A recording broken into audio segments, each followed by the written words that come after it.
رسول اللہ صلی اللہ علیہ وآلہ وسلم ارشاد فرماتے ہیں کہ مومن بندہ جب وضو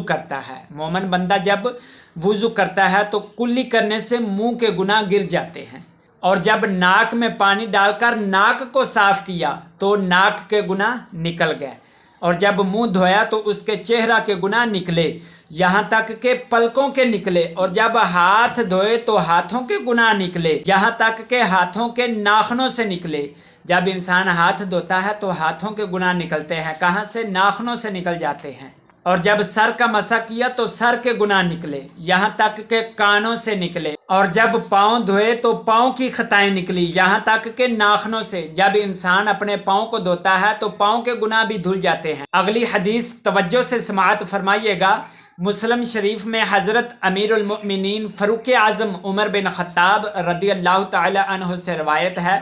کہ رسول اللہ صلی اللہ علیہ وآلہ وسلم نے ارشاد فرمایا، تم میں سے جو کوئی وضو کرے اور کامل وضو کرے یعنی اچھے طریقہ سے وضو کرے، پھر پڑھے اشہد اللہ الہ الا اللہ